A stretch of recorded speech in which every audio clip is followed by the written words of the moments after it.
Hello again, I'm John Dimsdale for Health Affairs. In our other videos, we've seen how patients and family caregivers are taking charge of their own healthcare decisions to improve outcomes and efficiency. But what about in our inner cities and rural areas, where patients may lack access to care or the informational or financial resources to make those decisions? How can the research process better understand what might help healthcare decision-making to improve outcomes for patients in traditionally underserved regions? Well, thanks to the Patient-Centered Outcomes Research Institute and others, we happen to know about some inspiring success stories. We start with an innovative pilot program being run by the University of Chicago. Dr. Monica Peak, an assistant professor of medicine and associate director of the Chicago Center for Diabetes Translation Research, is trying to reach young inner-city diabetes patients where they already spend so much time, on their cell phones. Caresmarts has been enthusiastically received by almost all of our patients. I don't know anyone who has been involved in the project who hasn't really been excited about it. Patients like Patrice Miles are encouraged to use text messaging to keep track of their diet, their symptoms, their exercise, and their doctor visits. Patrice explains to her mother just how this Caresmart program works. That's reminded me to take my meds today. Dr. Peak says the Caresmart project chose mobile phone technology because racial and ethnic minorities are more likely to use cell phones than landlines. We've studied it, and so we know that it helps people manage their diabetes better. We know it helps them feel supported. We know it helps them reduce their healthcare costs. But when we actually talk to real patients, which we do, about their experience, one of the things they always tell us is that I really feel supported and cared for. I'm really learning a lot. But we did like the interactive feature of it, so you send a message, you get one back, you get some response, great job, and so... Exactly, exactly. That just made me feel kind of special.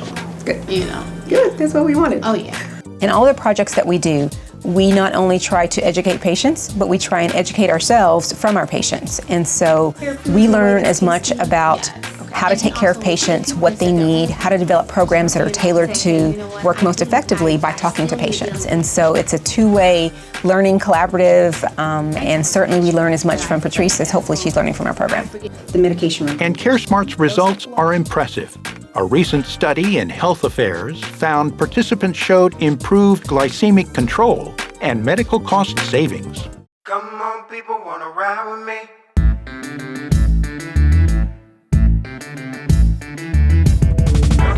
Another inner-city outreach program is in South Central Los Angeles. It's a joint venture by UCLA and a community organization, Healthy African American Families, to document and treat mental health and depression among homeless people. We need to be able to provide services where the people are. Use an example. I'm depressed, and you gave me some bus tokens to get to you, and you're 2.5 hours away by bus. Do you really think I'm going to come 2.5 hours on a bus? Now I'm already depressed. You need to have the services in the community that I can walk to. And they need to be services that someone in my community has embraced so that I don't feel like depression itself is a stigma. I can get to someplace for the services because I don't feel like if you see me, you're going to say, oh, she's crazy. Loretta Jones's partner in LA's 10-year-old community engagement project is Dr. Kenneth Wells, professor of psychiatry and biobehavioral science at UCLA. He says over those 10 years, community engagement has transformed into patient engagement. Almost from day one, community members began talking about their depression. Some of them became patients over time as they got comfortable with the idea of maybe there was something to be offered by medical services or counseling. We were on a project called Witness for Wellness. I went to a meeting and everybody in the group that I was in was talking about depression. And I raised my hand. I said, let me ask you, who in this group knows about depression? And they said they knew about it. I said, how many of you deal with depression? I was the only one to raise my hand. Then more patients bring in more patients, or more doctors bring in more patients. And then we were fortunate in the most recent phase to get a grant from the Patient-Centered Outcomes Research Institute to develop that portion even more. When I met Ken Wells and Loretta Jones, I learned a lot about depression. That was the beginning of me, of changing my life, because it has changed my life working with them. And we found improved mental health, improved physical activity, reduced homelessness risk factors like food insecurity and being homeless, and reduced hospitalization rates. I've lived in fear for so many years, and I'm now on the road to completing, to just living successfully.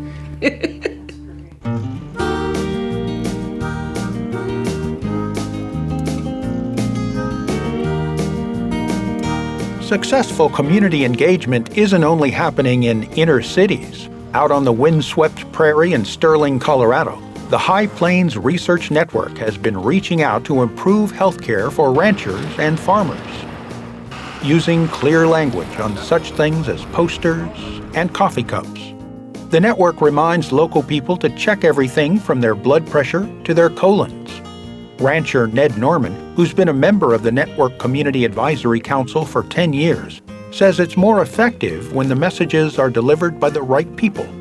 Whenever we need stories or faces or people in the community, instead of going to your more traditionally used stakeholders, bank presidents, university presidents, because of our connections in the community, we're able to find the people that resonate locally. And when you put those faces on materials in newspapers, people locally are drawn to them and will read any story that involves them. So to promote more screening for colon cancer, the High Plains Research Network found one of these right people to serve as a spokesperson, auctioneer Jim Santomasso. I did get a colonoscopy because of this program, and it made me feel a lot better about my own situation, and thankfully came back negative, and hopefully that would be enable some other local people who knew me that saw that I went through that. Hopefully they got it done, and hopefully we made a difference in their lives also. Ned Norman's wife, Merritt Felzine, is another community advisor for the Rural Health Outreach Project. She, like Ned, grew up in the area. She's part of an effort funded by the Patient-Centered Outcomes Research Institute to identify local health priorities and tailor information to local areas. So when we had a project to take out into the community and we wanted to disseminate our messages to the community, it wasn't difficult at all because we are members of the community. We live here, we work here, our children go to school here, and we're recognized. And because we are their peers, the peers among our community members, there's an immediate trust. Churches can be another effective way to engage communities. In the suburbs south of Chicago, Regina Greer-Smith of Healthcare Research Associates has been preaching the gospel of breast cancer education to African American women. As a patient advisor to the Patient-Centered Outcomes Research Institute, her goal is to boost African American participation in breast cancer research. We started the Pastors for PCORI, Patient-Centered Outcome Research, so they can understand how they can become in research too. So we've spread it among the 13 member churches there, and it's growing too. So we also have not only the ladies in the breast cancer engagement clusters, but we also have the ministers, the pastors, and the other members of the churches as well. The good thing about at a recent church meeting of Regina Greer-Smith's S.T.A.R committee, Reverend Barbara Wilson told Greer-Smith that her patient engagement project is working. When you came and gave the description and told us how it would benefit us, the ladies were very, very excited. Right. A lot of times they've been afraid to go to the doctor, they've been afraid of the different medicines, and now we're bringing answers to them. They're going to be able to ask questions, and they feel important. Right, yes. We've always been taught that you go to the doctor, whatever they say, or whatever. So I'm very, very impressed with S.T.A.R Initiative, and I'm thankful that I have rights. I can participate in research without fear. So we see that it is really empowering the communities and the churches to be involved in research and find out the studies and ask the questions that's important to them in their particular communities.